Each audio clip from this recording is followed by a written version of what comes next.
गच्छामि धम्मं शरणं गच्छामि। जैसे जब कोई भी बच्चा पैदा होता है तो उसका अंग्रेजी में वैज्ञानिक नाम जरूर होता है, भले ही तिब्बती में ना हो, लेकिन फिर भी उन नामों को लेकर अपने तिब्बती में किस प्रकार से इसमें क्या संभावना है, 2 या 3 या 4 प्रकार की संभावना होती है, उनके बारे में जो हमारे बच्चे लोग हैं वो भी उसका अध्ययन करते हैं, उसको जानने की कोशिश करते हैं। काफी साल पहले एक विद्वान की मेरे साथ बातचीत हुई थी, लेकिन उसका कोई प्रैक्टिकल नहीं हो पाया। तो मैंने कहा कि अगर आपको वास्तव में रुचि पैदा होती है तो इसका आपको प्रयास करना चाहिए और छोटे छोटे रूप में उसकी व्याख्या करनी चाहिए। तो हमारे साथ साथ बहुत सारे जो तिब्बती विद्वान लोग हुए हैं, तो उनके साथ साथ मिलकर अगर हम एक कोई समूह बनाते हैं या फिर कोई संगठन बनाते हैं तो शायद 2 या 3 साल में हम तिब्बती भाषा में भी इसका तर्क कर सकते हैं। तो मैंने उनसे पूछा कि जैसे कि ये होगा तो वो भी जरूर होगा, ऐसा जरूरी नहीं है। तो इस प्रकार के जो 4 प्रकार के उत्तर होते हैं वो हम कर सकते हैं कि नहीं। तो मैंने कहा कि हाँ, अगर ऐसा कर सकते हैं तो अच्छी बात है। तो उन्होंने कहा कि हाँ, हम कर सकते हैं। तो फिर उन्होंने कहा कि आप निश्चित रूप से हमसे संपर्क करें। तो जितना हो सकता है हमारी तरफ से इस विषय को, इस व्यवस्था को बनाने की कोशिश हो सकती है। शायद ये बात हुई और वो इस चीज को करने की कोशिश भी करेंगे कि किस प्रकार से इसको विस्तार किया जाए, किस प्रकार से इसकी संभावना बने। इसीलिए इसका अध्ययन करना बहुत जरूरी है। तो यहां पर आप लोगों ने इसकी संभावना बने तो इसके लिए इसका अध्ययन करना बहुत महत्वपूर्ण बात है।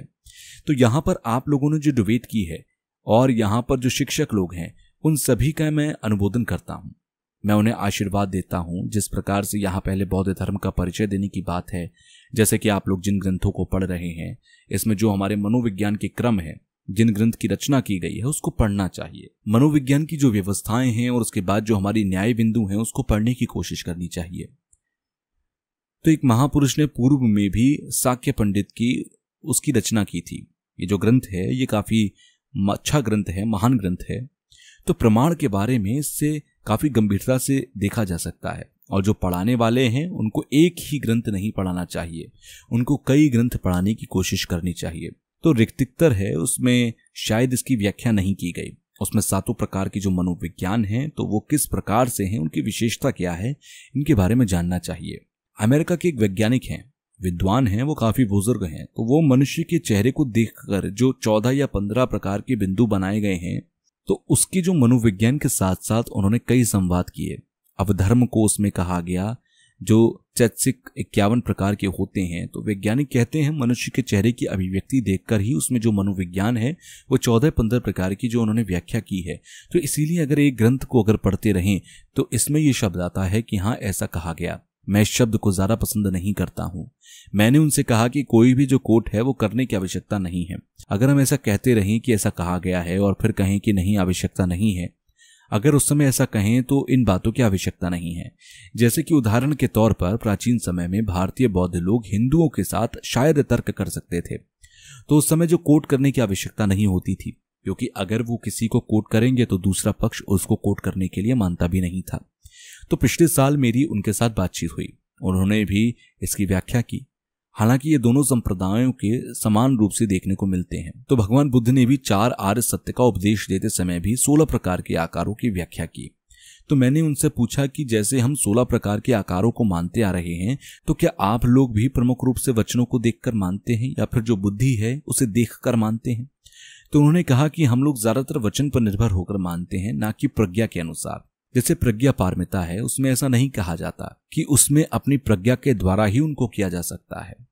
तो उसमें 4 प्रकार के हेतु होते हैं, तो उन्हें अलग अलग आकार या अनित्य हेतु आदि जो हमारे चित्त के द्वारा सिद्ध करना ज्यादा महत्वपूर्ण होता है।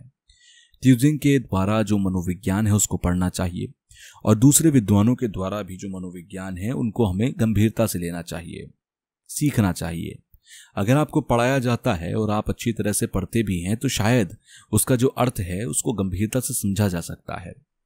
उदाहरण के रूप में शाक्य पंडित, उन्होंने 2 विषयों के बारे में विभेद किया है।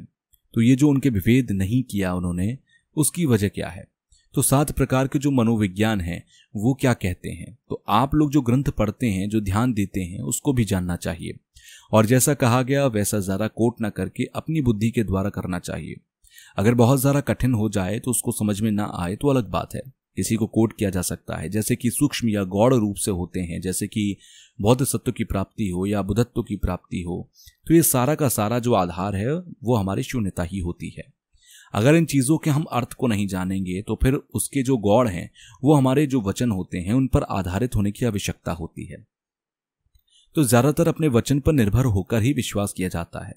तो फिर उसके बाद जो अनुमान है या जो सूक्ष्मता है उसको धीरे धीरे हम अपनी बुद्धि के द्वारा अगर उसका परीक्षण करते हैं तो शायद हम उसको ज़्यादा समझ सकते हैं। इसलिए वैज्ञानिक लोगों के साथ चर्चा करना बहुत महत्वपूर्ण होता है।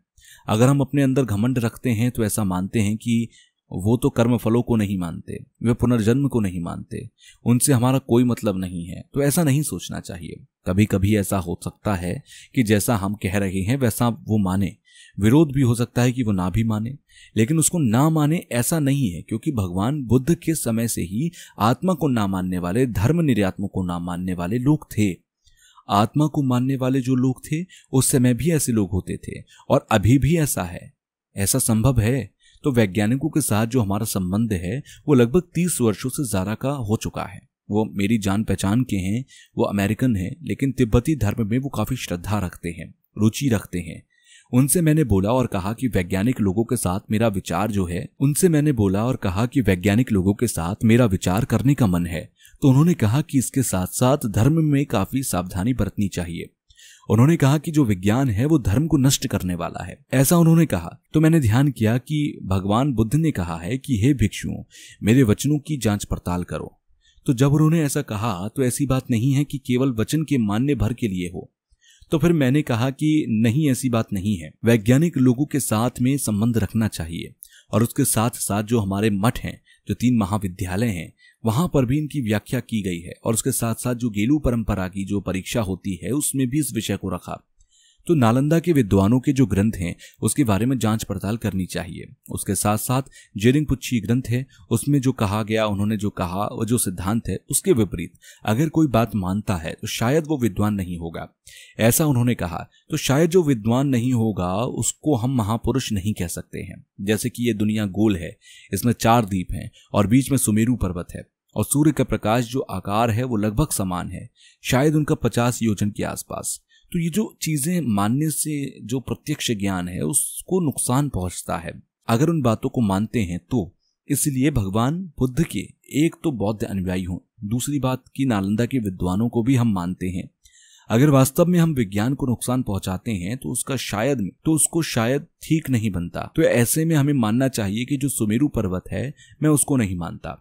अब धर्म कोश में लिखा गया कि धातु इत्यादि क्रम क्लेश, तो इसके माध्यमिक दर्शनों के अनुसार अगर हम देखते हैं तो थोड़ा सा परिवर्तन होता है। लेकिन अगर भौतिक रूप से इस पृथ्वी या ब्रह्मांड के बारे में बात की जाए तो शायद मैं वसुबंधु से कहूंगा कि माफ करना, मैं शायद आपकी इस चीज को नहीं समझ पाऊं। तो मैं बड़े सम्मान के साथ और मजाक के रूप में कहता हूं कि शायद जब उन्होंने इसकी रचना की गई होगी तो शायद उनकी उम्र काफी हो चुकी होगी, शायद उनकी आंखें भी ज्यादा ठीक नहीं रही होंगी। तब सूर्य चंद्र के आकार को देखते समय उस समय काफी बादल छा गए होंगे और बादलों के कारण उन्हें ज्यादा अंतर दिखाई नहीं दिया होगा। उस समय शायद उन्होंने लिखा होगा। तो जो हिंदुओं के ग्रंथ हैं उसमें भी 4 प्रकार के जो लिंग हैं या द्वीप हैं उनकी व्याख्या की जाती है। तो वास्तव में जो दुनिया में व्याप्त है कि नहीं है, सब लोग मानते हैं कि नहीं। तो नालंदा के विद्वानों ने 5वीं शताब्दी में कहा था कि दुनिया गोल है। तो उसी के साथ साथ एक तीर्थंकित ने यह सिद्ध किया कि जो आप कह रहे हैं वो इस प्रकार से नहीं होता। उस समय की बात की जाए तो दूरबीन इत्यादि चीजें नहीं हुआ करती थी।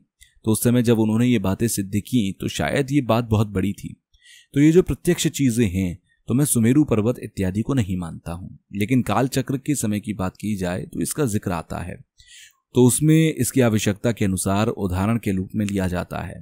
केवल जो इसका अभ्यास करता है, जो साधक होता है, तो उस समय जो बिंदु या फिर जो हमारी नाड़ी इत्यादि के समय जो अभ्यास करने वाले साधक होते थे, तो उस समय जो इनके क्रम हैं, जो हमारी धातुएं या फिर स्कंद होते हैं, जो चीजें हैं, वो बाहर के ग्रह इत्यादि जो हमारे अंदर के भौतिक है उनके साथ में संबंध, भौतिक तत्व इत्यादि के साथ संबंध होता है। तो इन चीजों की उन्होंने व्याख्या की है, ना कि किसी दूसरी चीज की। इस प्रकार की ये सामान्य व्याख्या है, खासकर जो साथ साथ तर्क करने वाले हैं उनके लिए एक तरह की मेरी व्याख्या थी। तो आप लोगों के लिए ये बहुत महत्वपूर्ण बात है। सबसे पहले जब लोग भारत में 1959 में आए, उस समय ज्यादातर आप लोगों में कुछ लोग पैदा भी नहीं हुए होंगे। अभी हम लोगों को यहाँ 56 वर्ष हो चुके हैं और 81 वर्ष का मैं हो चुका हूँ। तो मेरी जो ज्यादातर उम्र है वो व्यतीत हो चुकी है।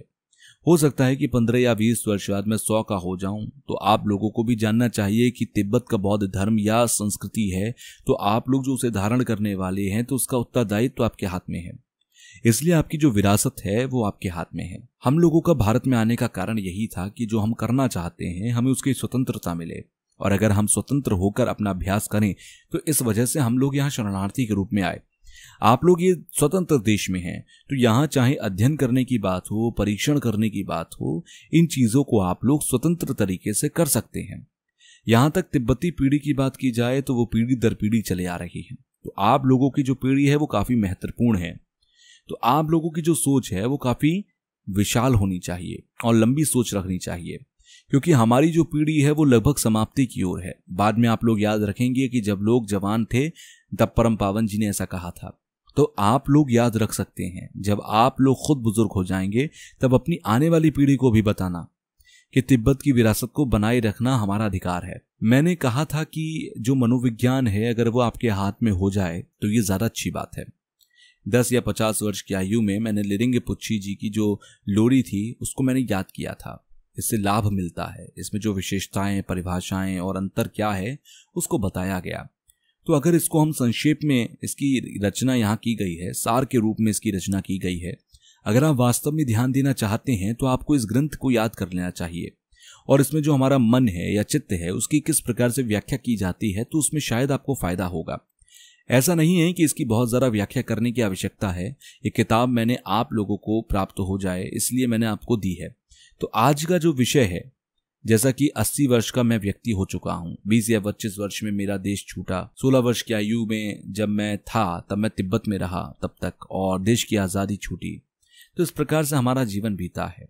तो तिब्बत की जो भी स्थिति है इसके लिए काफ़ी लोग उम्मीद रखते हैं, विश्वास भी करते हैं। करने के लिए बहुत ज़्यादा कुछ नहीं किया जा सकता। तो अगर बात की जाए तो हम लोग काफ़ी बिछड़ गए हैं।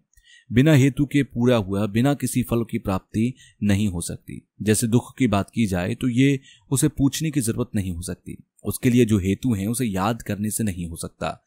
फिर उसके बाद किस प्रकार से उत्पन्न होता है, उसकी वजह क्या है, उसको जानना चाहिए।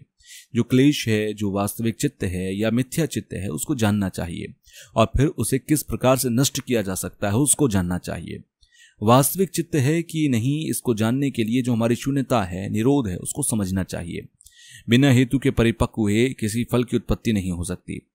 चाहे पूजा करें तो संभव नहीं है, इत्यादि रीति रिवाज करें तो भी संभव नहीं है, क्योंकि तिब्बती लोगों ने बहुत सी पूजाएं की हैं लेकिन कुछ नहीं हुआ।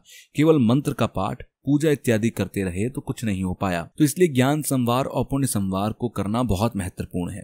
तो जो लोग जानते हैं वो ऐसी चीजें नहीं करते, और जो लोग नहीं जानते उनकी बात अलग ही है। जो लोग जानकार हैं वो लोग इसमें ज़्यादा रुचि नहीं रखते। जैसे मुंह से बोलने के लिए तो बहुत कुछ ग्रंथ हैं, तो ज़्यादा पढ़े हैं, पढ़ाई तो कर ली है, लेकिन फिर भी अपने जो अभ्यास हैं, जो अंदर से चीज़ें निकलनी है वो नहीं है। जैसे कि जो ध्वनि है वो अनित्य है, फिर भी किस प्रकार से हम उसे अनुभव से नहीं देख पाते। तो ग्रंथ पढ़ने से बहुत सारे लोग ऐसे हुए हैं जो इसे अच्छे से बोल सकें, इसकी व्याख्या कर सकें, लेकिन चित्त में अगर परिवर्तन की बात हो तो वो संभव नहीं हुआ करता। तो इसलिए जब हेतु पूरे हो जाते हैं तो फल आना निश्चित हो जाता है। मैं अक्सर सोचता हूं कि बचपन में मैंने अगर ऐसा किया होता तो ज्यादा अच्छा होता, लेकिन अब केवल पश्चाताप के अलावा कुछ नहीं हो सकता। अगर चीन की बात की जाए तो चीन और भारत में बहुत सारे परिवर्तन हुए। अगर संबंध की बात की जाए तो वो भी सही नहीं है। तो इस प्रकार से समय बदल गया, और अगर देखा जाए तो तिब्बत काफी पिछड़ा हुआ है। राजनीति की बात की जाए तो भी शर्मसार हुए हैं। तो अभी तक जो बनाए रखने की बात की जाए तो हमारी तिब्बती भाषा संस्कृति ही है। उसके सूत्र शास्त्र आज पूरे क्षेत्र में देखने को मिलते हैं। हिमालय क्षेत्र में भी देखा जाए तो उसमें भी देखने को मिलता है, मंगोलिया, रशिया में भी देखने को मिलता है। तो हर जगह तिब्बती भाषा और सूत्र शास्त्र फैले हुए हैं। राजनीति की बात की जाए तो अलग बात है। जैसे हम लोगों को कहा जाता है कि हम लोग बर्फ पर रह सकते हैं, तो बौद्ध धर्म के त्रिरत्न की बात की जाए तो सब लोग अच्छे से जानते हैं, ये निश्चित है। इसलिए बौद्ध धर्म का परिचय देने के लिए मैं अक्सर विदेश आदि में जाता रहता हूँ। धम्मं शरणं गच्छामि।